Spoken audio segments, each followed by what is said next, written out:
निगाहों से राणा को देख रहा था। अगर उसका बस चलता तो वह अभी के अभी राणा का सर काटकर अपने पिता की मौत का बदला ले लेता। मैं तुमसे पूछना ही भूल गया, इतने सालों तक तुम थे कहां? कहां थे तुम? पापा के जाने के बाद मैं एक अनाथ आश्रम में पला बड़ा। कई सालों के बाद वहां से निकला, काम करने लगा ताकि पढ़ाई के लिए पैसे जोड़ सकूं। लेकिन इस दौरान आप लोगों ने मुझे ढूंढा क्यों नहीं? टाइगर, ऐसा नहीं है कि मैंने तुम्हें ढूंढने की कोशिश नहीं की।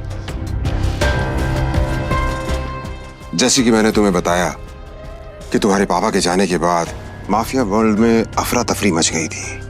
हम उसे भी संभाल रहे थे और तुम्हें भी ढूंढने की कोशिश कर रहे थे, लेकिन वक्त के साथ साथ तुम्हारा चेहरा भी बदल रहा था, इसलिए तुम्हें ढूंढने में बहुत मुश्किल हो रही थी। फिलहाल अब तुम मिल गए हो। अब तुम्हें देखकर मोंटी और बाकी सब लोग बहुत खुश होंगे। मोंटी का नाम सुनते ही अभिनव को गुस्सा आ गया था। मोंटी एक गद्दार का बेटा था। अभिनव ना तो उस गद्दार के बेटे से मिलना चाहता था और ना ही बात करना चाहता था। लेकिन पापा ने तो मुझे कभी इस माफिया ग्रुप के बारे में कुछ बताया ही नहीं है। वो चाहते तो मुझे बता भी सकते थे। तब तुम बहुत छोटे थे, शायद इसीलिए संजय ने तुम्हें इन सब चीजों से दूर रखा। लेकिन मेरा यकीन मानो, मैंने तुम्हें ढूंढने की बहुत कोशिश की। अब तुम मिल गए हो तो मुरझाया हुआ द माफिया किंग फिर से जिंदा हो जाएगा। चीयर्स। अभिनव के मन में कई सारे सवाल उठ रहे थे। उसे समझ नहीं आ रहा था कि राणा का राज अकरम और बाकी लोगों को पता क्यों नहीं चला और क्यों एक गद्दार का बेटा अभिनव की गद्दी पर बैठा हुआ था। इससे पहले कि अभिनव अपने आप को कोई जवाब दे पाता, अकरम उसके पास आया और उसने अभिनव को 50 करोड़ रुपए का एक चेक थमा दिया। ये लो, इसे रख लो। जब तक तुम टाइगर की पोजीशन नहीं पा लेते तब तक तुम्हें इसकी जरूरत पड़ेगी। अभिनव ने अकरम के हाथ से चेक लिया और उसे देखने लगा। उसकी जिंदगी पलट तो गई थी, लेकिन अभी भी ऐसे कई सवाल थे जिनके जवाब उसे नहीं मिले थे। एक बात और, तुम्हारी असली पहचान के बारे में फिलहाल किसी को कुछ पता नहीं लगना चाहिए। इसलिए अभी तक जैसे जीते आए थे वैसे ही जीते रहना, समझे? अभिनव ने हाँ में सिर हिलाया और दोनों कमरे से बाहर आ गए। इधर अनन्या चिंता भरी निगाहों से उस कमरे के दरवाजे को देख रही थी जिसमें अभिनव और अकरम थे। वो ये जानने के लिए बेताब थी कि उन दोनों के बीच अंदर क्या बात हो रही थी और अभिनव को आने में इतनी देर क्यों लग रही थी। लगता है आज अभिनव अपनी दवा चखेगा। ऐसे कितने दुख की बात है ना, शादी के बाद बेचारा ऐश करने से पहले ही मर जाएगा। ये सुन अनन्या को झटका लगा। वो जानती थी कि अकरम के लिए किसी को मारना कोई बड़ी बात नहीं थी। अकरम सर जैसे गटर के चूहों को बर्दाश्त नहीं करते हैं, साफ कर देते हैं। देखना ये भी नहीं बचेगा। इसे कहते हैं शादी करके मर गया। वो बात सच हो जाएगी ये। अनन्या को ये सुनकर बुरा लगा। कोई इंसान किसी दूसरे इंसान की मौत पर खुश कैसे हो सकता था? प्लीज एटलीस्ट उसके बारे में इस तरह से बात तो मत करो। तो कैसी बातें करें? जिसके जैसे लक्षण होते हैं ना, उसके बारे में वैसी ही बातें होंगी। देवेन सही कह रही है वो, बिल्कुल ठीक कह रही हो। हमें उसके बारे में ऐसे बात नहीं करनी चाहिए। वैसे भी मेरे दादाजी ने कहा था कि मरे हुए लोगों के बारे में ना गलत बात नहीं करनी चाहिए।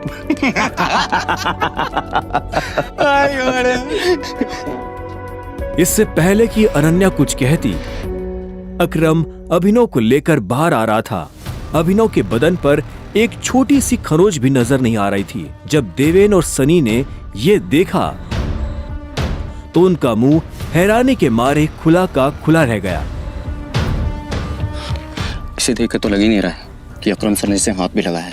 वैसे जितनी देर तक ये दोनों कमरे के अंदर थे अब तक तो इसकी नाक टूटी हुई होनी चाहिए थी, पर ये तो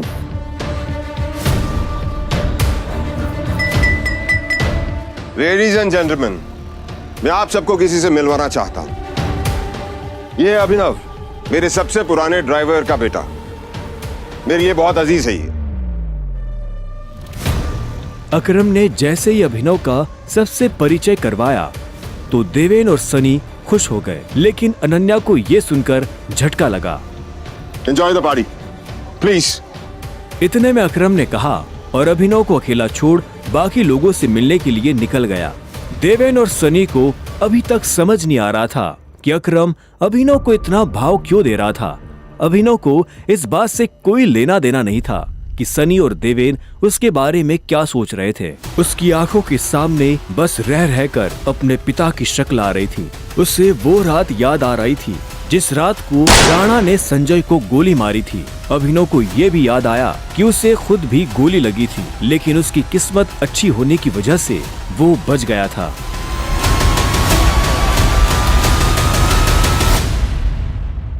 मुझे नहीं लगा था कि तुम अपने पैरों पर बाहर भी आ पाओगे। अच्छा, तुम्हें मेरी इतनी चिंता हो रही थी? ओ प्लीज, मुझे चिंता नहीं हो रही थी, बस तुम्हें तो अपनी चिंता होनी चाहिए ना। अगर जिंदा रहना चाहते हो तो थोड़ा बचकर रहो। अकरम सर ने तेरे से अंदर क्या बात की बता। उन्होंने मुझसे कहा कि अगर देवेन जैसा कहता तुझसे सवाल पूछे तो उसे जवाब मत देना। रामखोर। देवेन ने उसे गाली दी, लेकिन अभिनव पर उसका कोई असर नहीं हुआ। उसके दिमाग में इस वक्त पहले से ही कई जरूरी चीजें घूम रही थी। इसके बाद पूरी पार्टी के दौरान अनन्या ने अभिनव से कोई बात नहीं की। मेरा घर यहाँ से पास में है, वहीं ले लो। तुमने सोच भी कैसे लिया कि मैं तुम्हारे साथ तुम्हारे घर आ रही हूँ? तुम्हारी हालत ऐसी है तो पता नहीं तुम्हारे घर की हालत कैसी होगी। तुम मेरी पत्नी हो, मेरे साथ नहीं रहोगी तो किसके साथ रहोगी? सुनो, अपनी ये 2 कौड़ी का लॉजिक ना अपनी जेब में रखो। पहले तुम मुझे ये बताओ, तुम मेरे बिस्तर में कैसे आए? ये सवाल तो मैं भी तुमसे पूछना चाहता हूँ। अच्छी बात है, लेकिन मैं तुम्हारे साथ तुम्हारे घर रहने नहीं आ रही हूँ, मैं अपने घर जा रही हूँ, ठीक है? और अगर इन फ्यूचर मजबूरी भी रहे ना तो मैं तुम्हारे साथ तुम्हारे घर में नहीं रहूंगी, तुम मेरे घर रहने आओगे एक नौकर की तरह, समझे? अभिनव ने पहले उसे देखा और फिर अपनी उंगली में पहनी हुई उस अंगूठी को देखने लगा। अगर आज वो अंगूठी नहीं होती तो पता नहीं उसका क्या होता।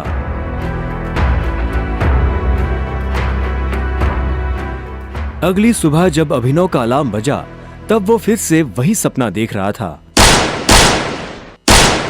अलार्म की आवाज सुन वो झटके से उठा और अपने बिस्तर पर बैठ गया। उसने उठते ही मन ही मन सबसे पहले अकरम को धन्यवाद दिया, जिसने उसके पिता की कंपनी को इतने सालों बाद भी जिंदा रखा, लेकिन साथ ही उसे अपने पिता को खोने का मलाल भी था। इसी ख्याल के साथ अभिनव बिस्तर से उठा और अपने काम पर जाने के लिए तैयार होने लगा।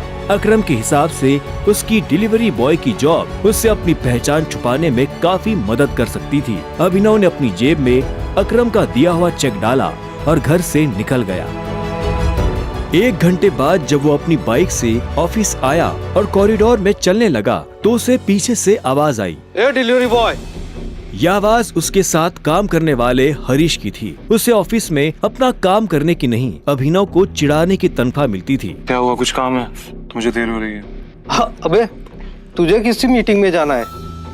बॉस तुझे बुला रहा है। और भाई कल तू कहाँ चला गया था बिना बताए? अपने बाप की बारात में गया था क्या?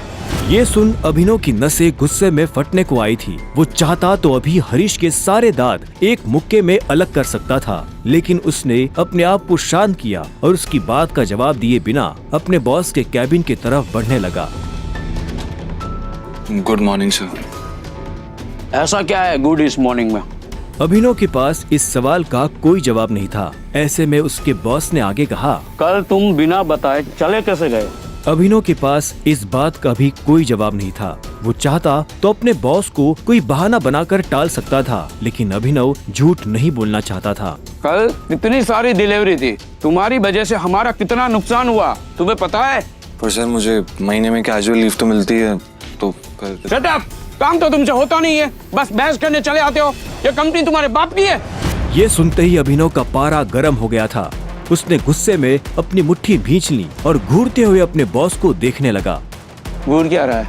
अपना सामान बांध और निकल यहाँ से। You are fired! अभिनव को ये सुनकर झटका नहीं लगा। असल में वो जानता था कि उसके साथ ऐसा कुछ बहुत जल्दी हो सकता था। उसका बॉस और देवेन एक दूसरे को बहुत अच्छी तरह से जानते थे। कल पार्टी में अभिनव ने देवेन को जिस तरह से जवाब दिया, उन्होंने मुझसे कहा कि अगर देवेन जैसा कहता तुझसे सवाल पूछे तो उसे जवाब मत देना। उससे उसे समझ आ गया था कि आज नहीं तो कल ये होकर रहेगा। ठीक है, कोई बात नहीं, मैं चला जाता हूँ। जो मैंने पूरा महीना काम किया है उसकी सैलरी दे दीजिए। सैलरी? तेरी वजह से हमारा जो नुकसान हुआ उसकी भरपाई अगर मैं तेरी सैलरी से भी करूँ ना तो भी तुम्हें अपनी जेब से 10,000 रुपए देने पड़ेंगे। शुक्र मना कि वो मैं तुझसे नहीं मांग रहा, इसलिए चुपचाप निकल यहाँ से। क्या बोल रहे हो सर आप? क्या मेरे एक दिन आने में आपका 25,000 का नुकसान हो गया? मैं तब तक यहाँ से नहीं जाऊंगा जब तक मुझे मेरी सैलरी नहीं मिल जाएगी। सैलरी दीजिए। सैलरी? रुक, अभी देता हूँ तुझे तेरी सैलरी। उसके बॉस ने कहा और टेबल पर रखी घंटी बजा दी। अगले ही पल कमरे का दरवाजा खुला और 4 बाउंसर अंदर घुस आए। उठाकर बाहर पटको साले को।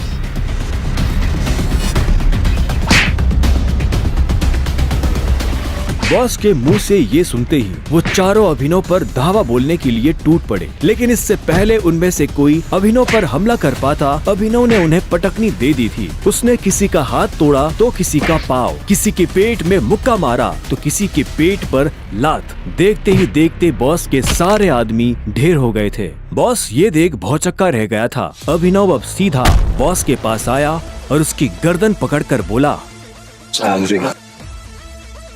बॉस ने घबराहट में अपने ड्रॉअर से कैश निकाला और कांपते हाथों से अभिनव को थमा दिया। अभिनव ने कैश देखा और बॉस की गर्दन छोड़ वहां से बाहर निकलने लगा। इससे पहले कि वो बाहर आता, उसने बॉस की आंखों में देखा और बोला, और एक बात याद रखना, अगर आज के बाद किसी के बाप पे गया ना तो गर्दन तेरी होगी, पंजा मेरा। ये सुन बॉस के होश उड़ गए थे। उसे पता था कि अभिनव एक गुस्सैल आदमी है, लेकिन उसने कभी उसका गुस्सा देखा नहीं था। इधर अभिनव भी जब ऑफिस से बाहर आया तो उसे एक अनजान नंबर से फोन आया। अभिनव ने फोन उठाया। हेलो, कौन? टाइगर, अकरम। हाँ कहिए। मुझे तुम्हें किसी से मिलवाना है, वो भी हमारे माफिया वर्ल्ड का एक बहुत बड़ा नाम है, और साथ ही साथ तुम्हारे पापा और मेरा जिगरी यार भी, बलराज। मैं चाहता हूं कि बलराज को पता चल जाए कि हमारा टाइगर वापस लौट आया है, इसलिए शाम को साथ में डिनर करेंगे होटल सफायर में। एड्रेस तुम्हें भेज रहा हूं, ठीक है? सी या, बाय। अकरम के मुंह से बलराज का नाम सुनते ही अभिनव के बदन में झुरझुरी सी दौड़ गई थी। उसने बलराज का नाम पहले भी सुना था। इस शहर में बलराज का नाम बच्चा बच्चा जानता था और हर बड़ा आदमी उसके नाम से थर-थर कांपता था। ऐसे में अभिनव को भी उससे मिलने में घबराहट हो रही थी। जिस बलराज से वो घबरा रहा था, असल में वो उसी का बॉस होने वाला था। पर क्या वो बलराज का बॉस बन पाएगा? क्या वो अपने पिता के दोस्त को अपना दोस्त बना पाएगा?